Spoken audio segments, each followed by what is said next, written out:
Hey, everybody, and welcome back to another edition of Tea and Strumpets. I am one half of your illustrious hosts. This is Forrest, aka Jungle 915 on Twitter, and I have back with me today. Hey kitties, it's Sean. Sean with a W on Twitter.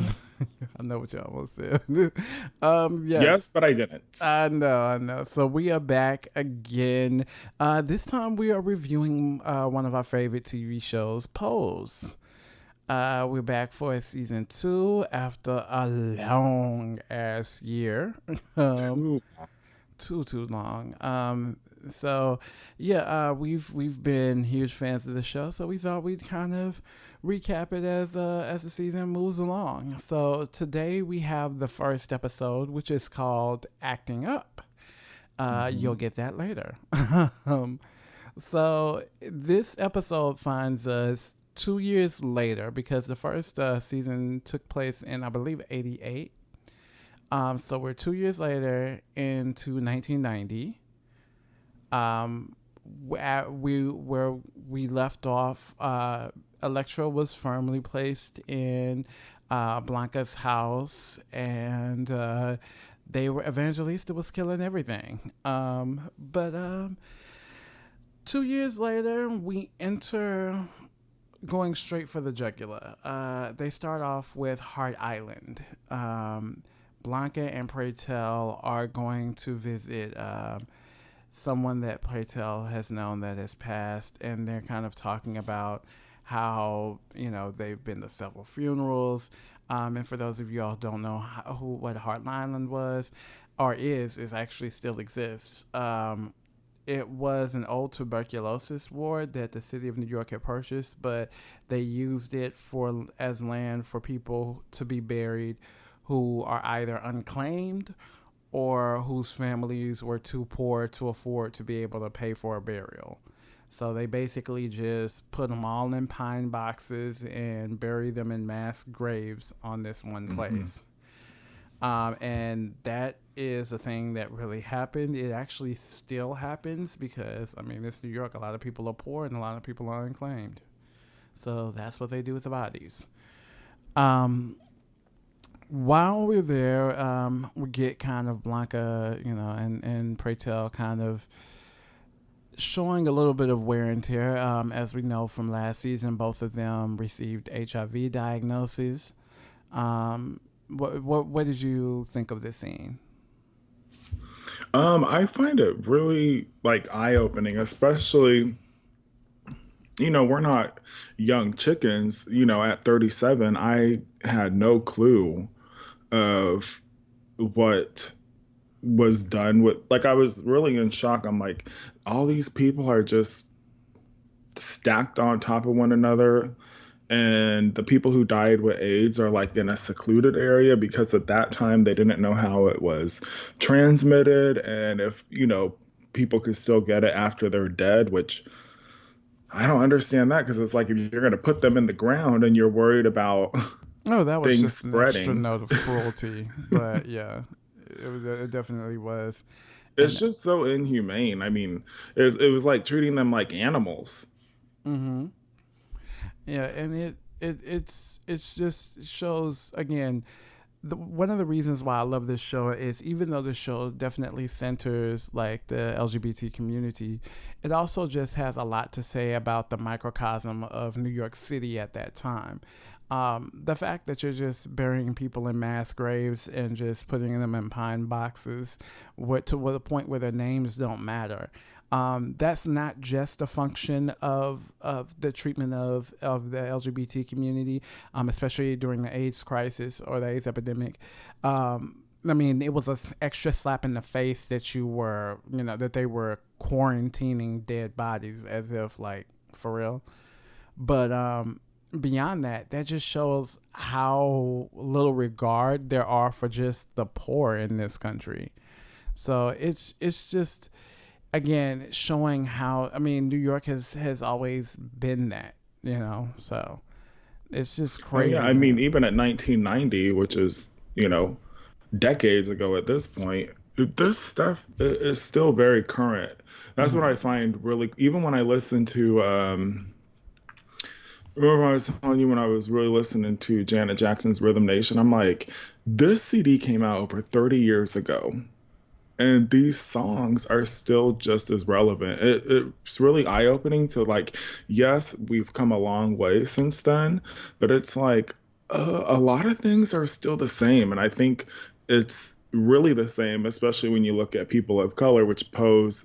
I mean, that's what all the stories are based around, Mm-hmm. and I'm really that's what I love about the show because you're able to see get a perspective and a story put out there that just when did that Stonewall movie come out? Just a few years ago, where they whitewashed it, all Yeah. the the people, Yeah, they where he whitewashed the story, Yeah, where they but took Marsha P. Johnson and Sylvia Rivera and essentially put them in the and replaced them with a Twinkie white boy.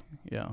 yeah, and that's why it's really nice to see to get these stories out there because they exist.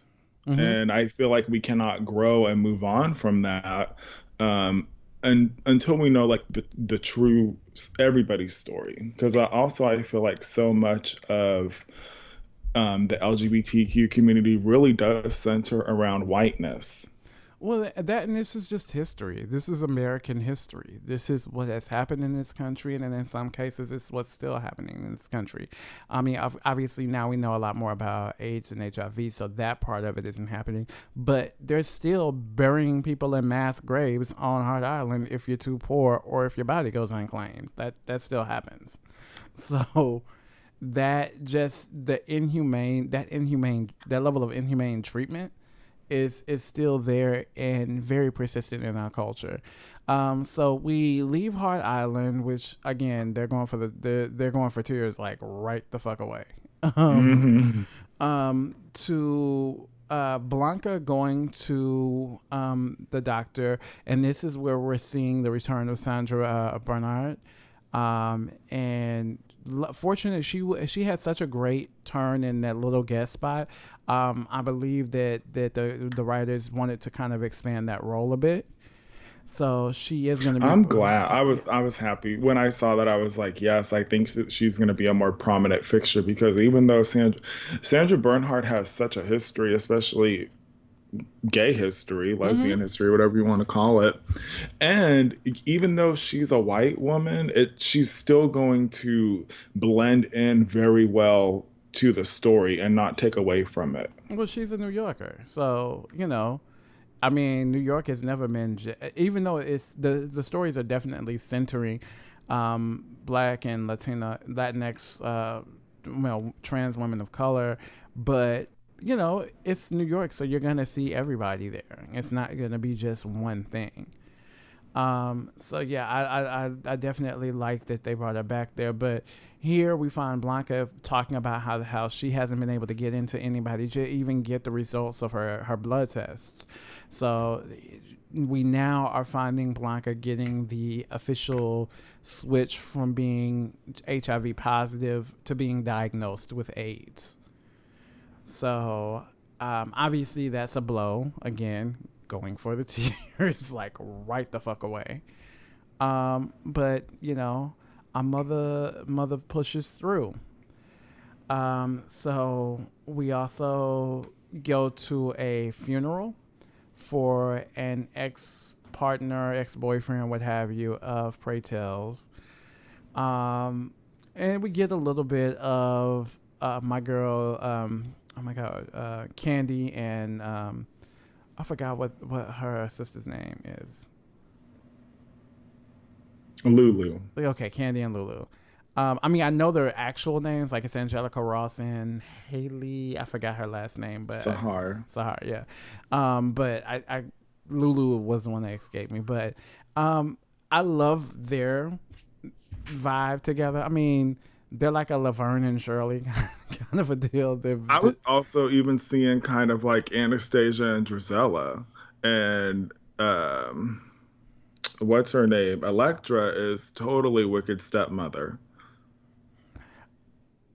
Oh, you're talking about okay, Cinderella. Okay, Cinderella. yeah, gotcha, Mhm. gotcha. I was like, who the fuck is Anastasia? I just, Well, it really hit me when they came out in those like kind of the costumes that they came out where Pray Tell read them. mm-hmm. With their loaves of bread. I was like, that is Anastasia and Drizella. Yes, yes, yes. We'll get there for a moment.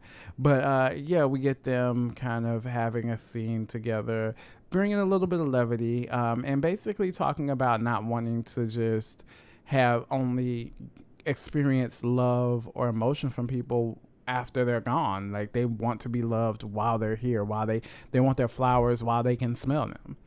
Hmm. So it's one of those things where it was a good. I think it was levity, but there's also some truth to that. And then of course we have kind of Pray Tell do his thing, and he has a back and forth with what is Sandra Bernard's character's name? You got that, Judy. huh? She's the good Judy. Judy. Judy. Okay, so we get some back and forth between Judy and Pray Tell, and you know they go from levity to seriousness, and they leave the funeral, and from there Judy takes Pray Tell to an ACT UP meeting. Ding, there's the name. Hmm. So, and for those of you who all do know, Queer History ACT UP is an organization that formed in the face of the AIDS crisis to force the conversation. They participated in all manner of protest and direct action in order to force people to face the epidemic of AIDS. Because you got to remember, during the entire fucking 80s, when AIDS was happening, while Ronald Reagan was president, he never even spoke the word AIDS once. Not one time. An epidemic was killing thousands upon thousands of people, and you know was ripping through the gay community, but because of who it affected, yeah, he never spoke the word. They called it a gay cancer for a while, but yeah, Reagan never spoke that. So, and keep in mind, as we're moving into 1990, we're moving from the Reagan years into the first Daddy Bush. Yeah, Bush. first Bush. So this is at the meeting we see kind of Pray Tell have an awakening, because one of the things that Judy tells him is, you know, you can't just be upset, you can't just be defeated, you can't just be angry, you have to Hmm. channel it into something. And yeah, ACT UP was aggressive, and I love that they are exploring ACT UP here, mainly because in this era where it's Pride Month, so much of Pride is corporatized and has become monetized, and there's Hmm. people talking about it being Especially in the last couple of years. yeah, there are people are talking about it being family friendly and not wanting to have people any type of kinks or anything like that at Pride. And it's like, no, we should not be trying to recreate straight society or assimilate Hmm. into straight society. I mean, if you want to do you, that's fine, but we should be able to be our. I mean, Pride and everything about that, from the inception at Stonewall to the movements of ACT UP. It should be about us standing up in our truth, being who we are, and celebrating ourselves, not trying to diminish or mute or twist ourselves into a straight version of ourselves, into some bullshit Hmm. heteronormative idea. And it's not about just peaceful protest. Stonewall's a fucking riot. Stonewall is a Hmm. riot. That's how this began. When you look at ACT UP is very aggressive. It is us aggressively stating that we are fucking here. You are killing us. We're not going to just die quietly. We are going to stand up and scream and shout and do anything that we have to do in order to make sure that you recognize us. So, Yeah, and it's something that really needs, like, I understand people wanting to keep the peace, but sometimes you have to tear it down. I mean, like you said, Stonewall was like basically a war. it was a riot. It was a riot that lasted days. And in this day and age, I listened to I mean, we're all fans of T.S. Madison, and one of the things that she Yes. said on her last show really struck me. In this day and age, right now, uh, we can't be soft. We got to be militant. It is incumbent upon us to be militant. We got, kids killing themselves. We got kids being bullied.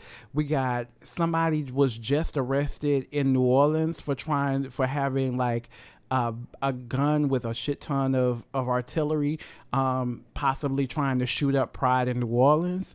We got trans women of color being, trans women period, but primarily trans women of color being killed at an alarming rate. I mean, it's fucking June, and I want to say we're already on number 9 or number 10 that has been killed. It's fucking war right now. It's no bullshit. We can't afford to be soft. We have to be militant now. We have to be assertive with our right to fucking exist. And that's all of us. I mean, and we cannot we can't neglect the T in LGBT. So I love No, especially when you really look at the history, like a lot of stuff has progressed and gotten done from transgender people, from drag queens, like from people who are they're they're looked at, especially in the gay community, like bottom of the barrel. I feel like now a new resurgence has come, especially with the drag scene. It's in at the moment. But to disregard the history and the people that died fighting for us to even have a drag race or to have the freedoms that a lot of us have now, it's just something that it can't what's the word that I'm looking for? I don't know, abide. Basically, we're not going to be able to just act like that stuff never happened. Oh And yeah. it is so detrimental now because there are so many lives being lost, by others and by, our own. Well, more so. I mean, definitely all of that. But the other part, the part too that I wanted to make sure that I impressed is just that we've had a tendency to. Stonewall was started by trans women. ACT UP had a lot of trans women and lesbians and, everybody involved in pushing and advocating for our community.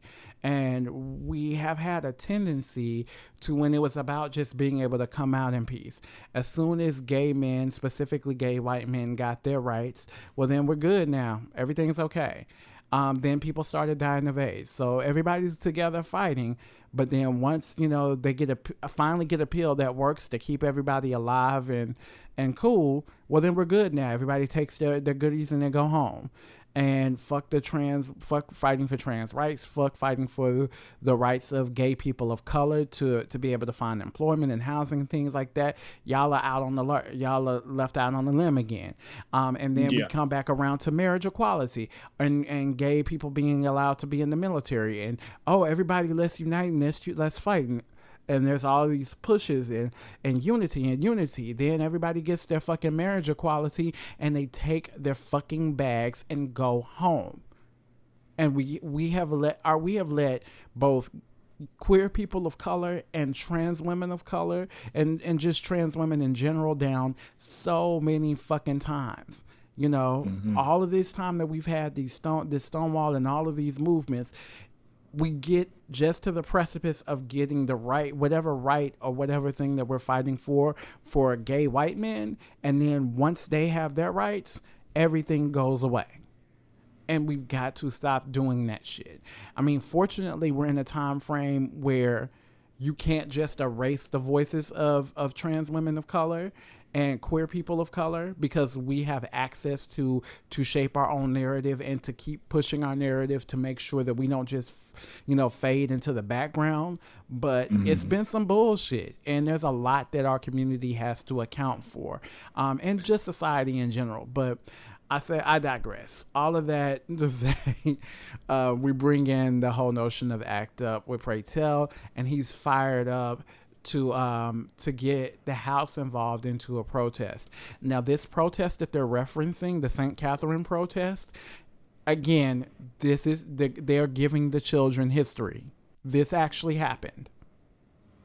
That protest where they went into the church and did a die-in, understand, die-ins were happening before Black Lives Matter. Die-ins were happening during the ACT UP movements. Mm-hmm. That actually happened. So that I love, again, that while we're telling a fictional story, this is historical fiction. They are using real events. It's pulled from events that have happened. Exactly. That's why I think that we passed on it. I was really also like, yeah, we did pass on it because that scene kind of came after Blanca went and saw Judy. When they're talking about the new medication that's out that's able to stop the progression, AZT. Not stop the progression, but slow down the progression, and how they would have to go to essentially the queens with money once they die. They had those pills that a lot of people of color did not have access to. And I couldn't. This is all stuff that I'm so thankful for a show like Pose, because this is, I'm gay. I'm not old, but I'm not young. And it's like, I'm finding out so much stuff that I did not know about. Yeah. Yes. Things like that where the place, took place. That's essentially what Dallas Buyers Club was about. Mm-hmm. The who played the trans role? Matthew McConaughey and Jared Leto. Jared Leto, yeah. Yeah, so, our community was having to do all of this shit just to be able to get the medication that we need. And quiet as it's kept, there's still an issue with HIV and AIDS medication being ridiculously priced. So depending upon what state or what city you live in and the resources that they have available for you there, your life expectancy and your quality of life is greatly affected by where you are. I mean, we don't have healthcare for everybody. We don't have, we're not even close to universal healthcare. So that's again something to think about.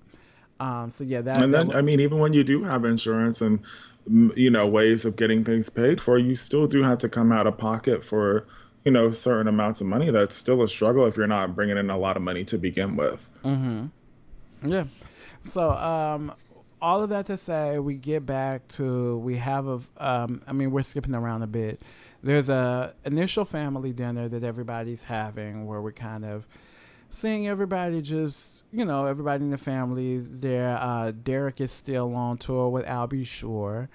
And Blanca's kind of laying down the laws, letting everybody know to kind of step up a bit. And she's signed, oh my God, I forgot his name. The young Damon? Damon. She signed up Damon to teach Vogue classes because she's really big into the notion of the idea. While she was at work, of being in a community. She heard Vogue on the radio, and she's really kind of starting to think ahead. Okay, this is a moment in time where things are about to go mainstream for a moment. We need to position ourselves. I was loving all of that because I'm like, Vogue is a great song and Madonna is a pioneer, and Madonna is very much part of the LGBTQ community, an ally, as an ally goes. Yeah. But I was like, wow, I never thought hearing Vogue and to be from the ballroom scene, how much hope that song gave them. Wow, because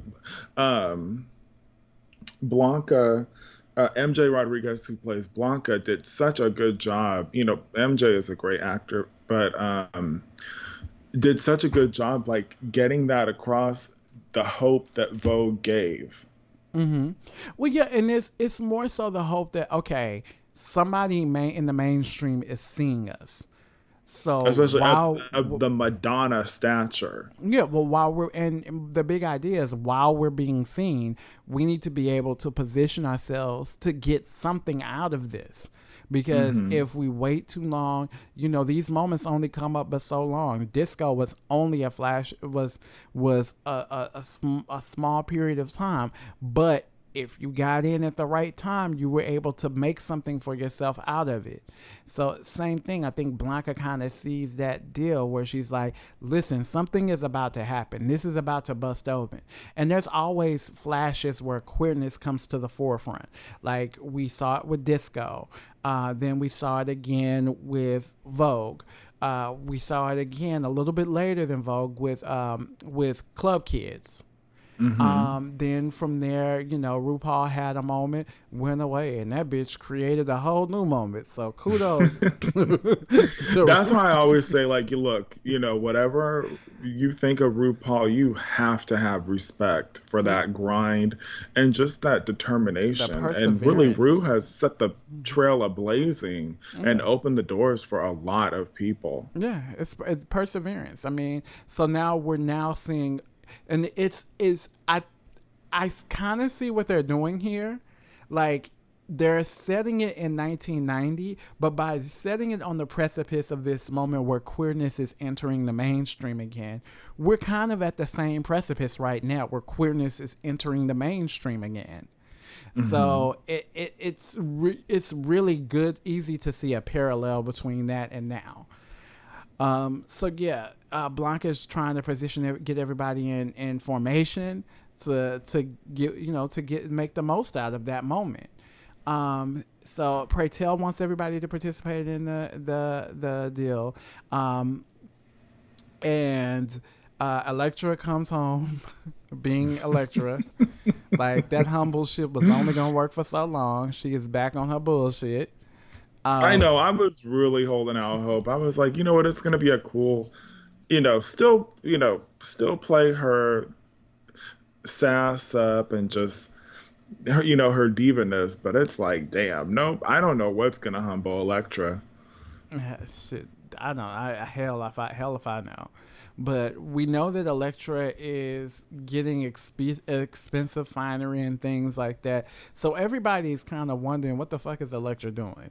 And we still don't know. At least not in this episode yet. So, they have a deal, and, Pray Tell lets her know that, hey, we're all, as a house, going to go participate in this. Elektra says promptly, I'm not signing up for jail, so no, thank you. I'm not doing that. But, they kind of leave it at that. And, Blanca is, like I said, pushing for the family to kind of move forward. We move on to a scene where Angel is back at the piers, and Blanca pulls up on her in a cab and kind of scares, like, hey, what you doing? I thought we talked about this. And I mean, she's, again, talking about how this is, I can't get any other work. This is what I'm doing. So Blanca has a plan because she saw an ad for a fresh face contest to get Angel in it. So she gets Angel together. They go there. She has Angel sign up and do her thing.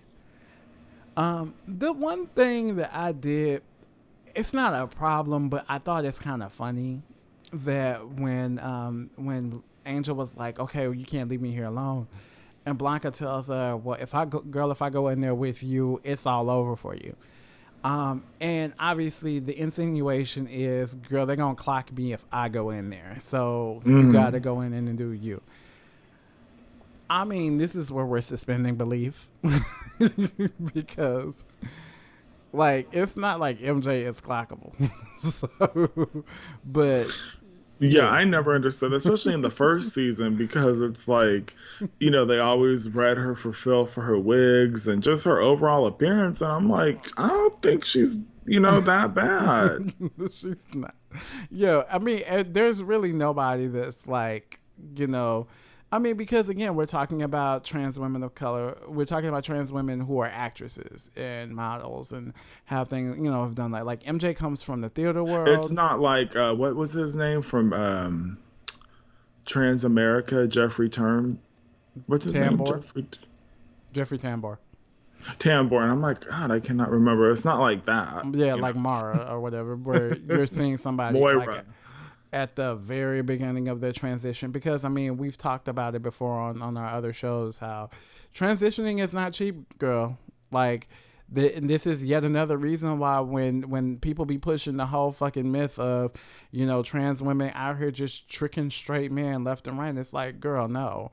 I mean, because true tea, and this is no shade at all, no, none whatsoever, unless a girl just naturally has certain features, where most girls don't have the money to pay for all of the facial reconstruction and all of the surgeries that go into making somebody unclockable. Like, so if somebody's with a trans woman, girl, he knows he's with a trans woman. That was yet another thing, because I mean, again, Madison stand there. Madison was like, listen, one thing, if you see somebody out with a trans woman, you don't have to go and tell them, hey, you know, you don't have to do none of that shit. They know they with a trans girl. They know it. They mind your business. Just mind your motherfucking business. They have sought that girl out. Mind your fucking business. You ain't got to do all of that extra shit. They know who they're with. You know, so because at this point, when you start doing all of that extra shit, you playing with people's lives. Mm-hmm. So that said, I thought that part was funny. So, and you know, Blanca tells Angel to make sure that she puts down as a special skill that she knows how to Vogue. And it works, you know, although she has nothing but Polaroids initially. So the lady who is running the contest says, like, okay, well, here's a photographer, go get some pictures done, because I can't use these Polaroids, but I like your style, I like what you do, I like what you've been able to produce here. You need to go get me some professional pictures. Angel, because everybody out here is struggling and hustling, trying to make $1 out of 15 cents. She doesn't necessarily have the money for it. The lady tells her that the photographer would give her her discount. So she goes in and talks to him, and she lets him know that, hey, I can only do one look. I only got but this much money. The photographer tells her that, well, I got everybody booked for the day, so it's going to have to be a thing. She says, well, listen, can we work something out? He then proceeds to clock her. Because he's somebody who's frequented the piers, so he knows exactly what Angel is. And he says, well, if you let me shoot something from my personal stash, then I will shoot your other shit for free. Like, it'll just be an even exchange. So they go through. She has a wonderful photo shoot. India Moore is fucking gorgeous. Actually, everybody on the show is feel beautiful, but India Moore is fucking gorgeous. So, of course, she looks great in all of these photos. She looks like fucking Yara Shahidi's sister. Like, it's ridiculous. She's fucking gorgeous. So they do the whole thing, and then he gets to the part where he wants to take the photos that he's going to use for his personal stash. And there are ones where he wants her to undress completely. He wants her to, you know, do, it looks like sexual stuff as far as like masturbatory shit. At any rate, it's traumatizing for Angel, but I mean, unfortunately, she has to do what she has to fucking do. So they get through it. She takes her pictures, but she feels uneasy about it the entire fucking time, because she knows that no matter how this goes, he's going to always have these pictures of her completely exposed. So even if she became a success or had any amount of success, that would always be something hanging over her head. Again, think of this is like 1990. Vanessa Williams ain't been that long ago, so things like that where, you know, pictures from your past can come back and haunt you is a concept that everybody's fucking familiar with, and the humiliation that comes along with it, especially for women, and definitely for trans women. So we get to a ball, and this is where Candy and Lulu do their peasant thing with that loaf of bread. Yeah, I wonder what was behind that, the thought. they were trying to give you like, 18s. I forgot what the category was, but it was clearly like some 18s. That's right, like the Marie Antoinette type thing. Yes, but they were like, they were very lower tier. They were giving you red light districts with this bread and shit. And Pray Tell read the for filth, and it was a lot. Um, and then of course Elektra comes through and shuts shit down. So Elektra does her thing, and she has this very extremely elaborate setup, where she kind of has this Marie Antoinette look with the exposed bodice and all of that. It's And a elaborate. fucking They, carousel. a guillotine. Yeah, it has a carousel and they had a guillotine and everything like to reproduce the evening. Like so, they gave you a full fucking narrative. Even Pray Tell was like, "Y'all made a guillotine for this shit." It was a lot. It was that whole ballroom scene was dope. And then they get to the point where everybody's calling out scores and all of that shit. Um, and Pray Tell proceeds. I mean, I was in between this and the scene that was talking about. They had that actual St. Catherine protest where they went into the church. They had a die-in and talked about how you're killing us, because essentially the cardinal was essentially just talking about the spreading lies about the deviance, quote unquote deviancy of the gay community, and the Catholic Church was pushing the notion that condoms don't stop AIDS or can't prevent AIDS, that the only prevention for AIDS is abstinence, which is of course harmful because ain't nobody gonna stop having sex. So you're literally killing people when you tell them, oh, condoms don't work. So that's what they were protesting. So they had a protest, they do their thing. But Pray Tell proceeds to read the dog fuck and dog walk the fuck out of Elektra. Pray Tell was not here for Elektra and her selfishness. Yeah, so for not showing up for the community. And she is defiant about it, but I mean he basically was like, I don't have to. Of course you won that, but you're putting all of this effort into this vain endeavor when it really when your theatrics, the thought that you put into all of this shit, could be put to good use. Because the theatrics that you came up with for this ball could be put to use because I mean, ACT UP engaged in a lot of theatrics because that was a way to kind of get people to really take notice. Like you could put it to use in the form of protest, but you're so busy worried about yourself that you're letting your community down. So he reads her. She is appalled. How dare he? Yes, yeah. And Pray Tell is like, somebody else come and call this shit because I can't even take this bitch right now. He walks up and leaves her with a smooth wake the fuck up. So I love that scene. I love what it meant because quite honestly, that was speaking to Elektra, but it was speaking to the fucking audience.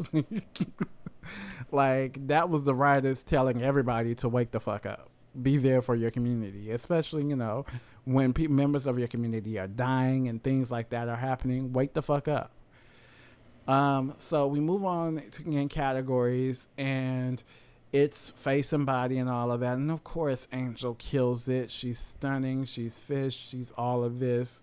So she wins, but both Blanca and Poppy can see that for some reason she's not happy about her win. So they're like, okay, what the fuck is going on? Like, why are you, what's really good right now?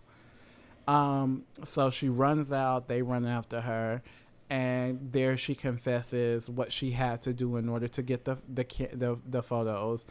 And the fact that he has these photos of me, so anything that I can do, which is, you can tell from that, and again, this is where India Moore is such a great actress as well, you can tell this has been on her mind the entire time since that happened. Like, it's been on her mind, oh shit, no matter how this goes, I'm always gonna have somebody that has something over my head, and this is when I'm here for Blanca and Lil Poppy.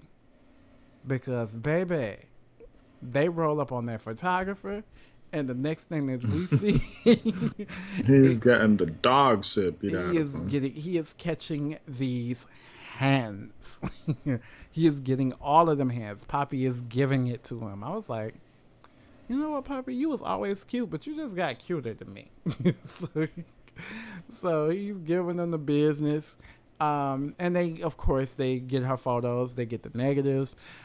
I mean, we'll see if that's all that he has. Hopefully, it won't come back up. Cause, Yeah, I have a feeling. yeah. I'm like, I hope that it doesn't come back up. Yeah, but at any rate, they get the deal. You know, Blanca lets them know, listen, you fuck with my family, I will be back with a motherfucking vengeance. And they keep it pushing. Like, so, yeah, it's you see Blanca again stepping up in her role, in her motherly role, like really, really being there for her kids.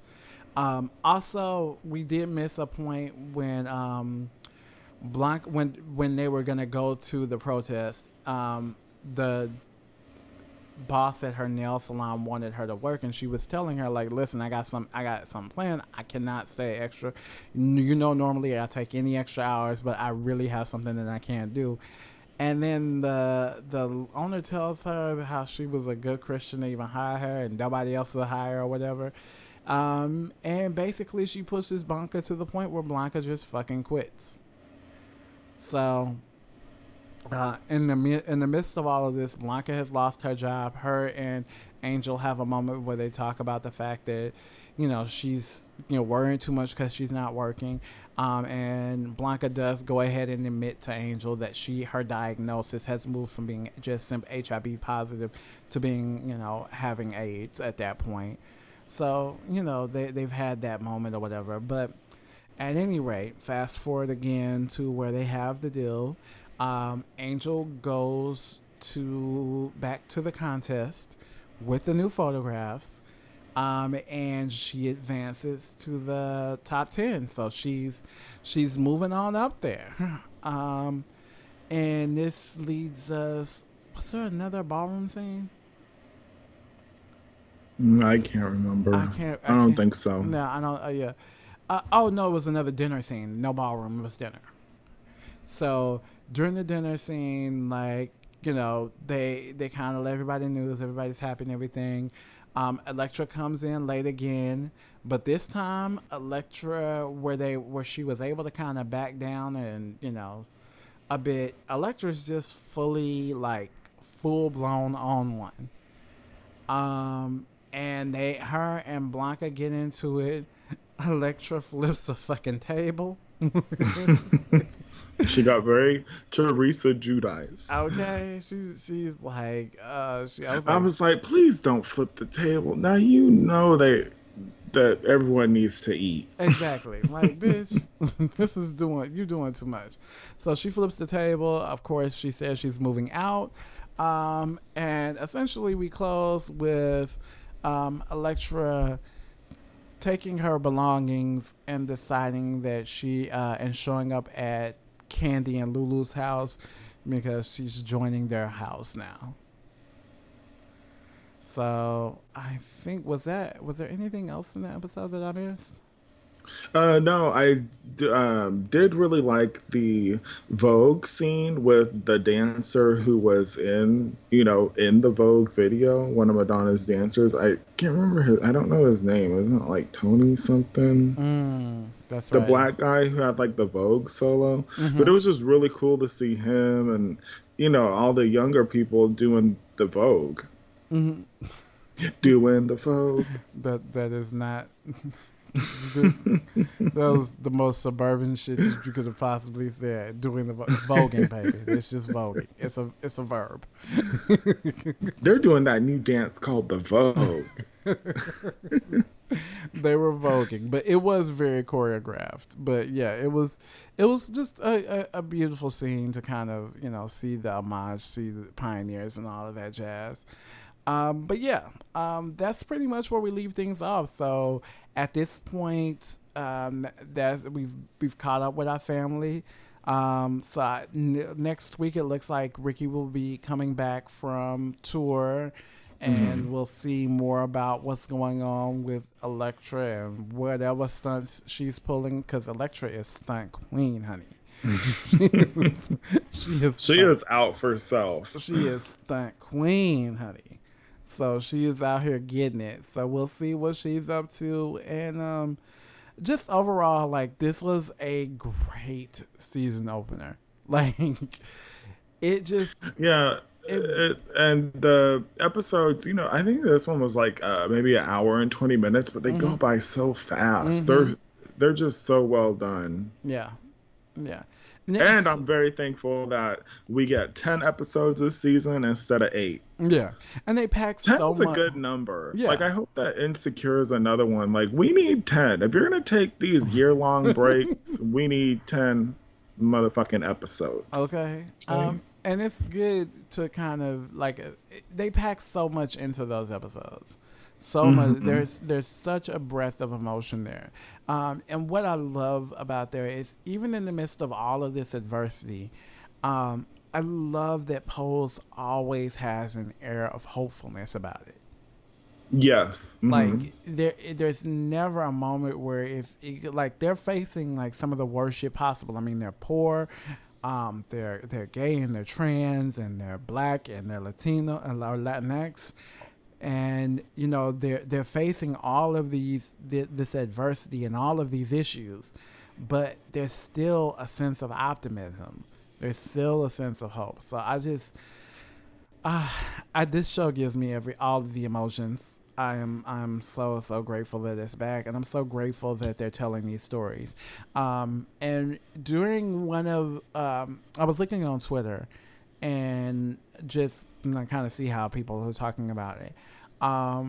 And somebody commented about how because there was that scene when Sandra Bernard takes Pray Tell to the ACT UP meeting, Hmm. and Pray Tell is like, I don't want to come here to your little meeting of these little gay white boys and their Gap Their chinos. Gap chinos. And she's letting him know, like, it's not just there's plenty of dykes. There's everybody is here, and we are fucking fighting, Fighting for the same for thing. our lives, and it's everybody of every color out here fucking fighting. Somebody commented, you know what? My mother was one of those women who was at those ACT UP meetings. I remember being brought to those meetings and doing all of that, and Janet said that that one of the things that they were really working hard on doing was, again, just like they are with trans women, but they're fighting the same with giving the women of those movements, like lesbian women as well as trans women, the acknowledgement that they have been robbed of, because so much of gay culture and the narrative behind the LGBT community focuses so narrowly on gay white men that you never really see the stories or the impact of people of color, of women, of trans women and trans men. You don't see all of the rest of the fucking spectrum. You just only see gay white men. That's, I've long theorized that one of the reasons why, in a lot of ways, when I hear certain people of color talk about, people who are cishet rather, people of color talk about gay stuff, one of the reasons why it feels so foreign to them is because when they think gay, they think white men. And they don't think about black people who look like them. And it's like, no, girl, we gay too. We're here too. We've always been here. We've always been, we've always been a part of the community. We've always been contributing. So it's like I said, it's good to be in a position, much like how we talked about when they see us on, when we've talked about when they see us kind of off air or whatever. It's good to have people in positions to tell these stories, because we've never Well, seen yeah, it reaches a broader audience. it reaches a broader audience, and it's just something that we've never heard before. We've not really seen the story of these people, because so many of the narratives have always been Hollywood is focused. Hollywood is such a male centered place, and it's generally speaking the people in power are white, so that even when they are gay, they're cis white gay men. So, I mean, you know, I'm not knocking it per se, but most people like to tell stories that they can relate to. So they tend to pick out stories that center cis white gay men because that's what they can relate to. But finally having a situation where you have, you know, somebody like Ryan Murphy who is a cis white gay man, but who has at least opened up space for other people, you're able to see, you know, people, queer people of color and trans women of color and just trans women in general able to be in a position to tell their own stories. And as a result of that, we get this beautiful work. So I can't wait to see where this season goes, but I know I'm gonna be along for the fucking ride. Mm-hmm. All right.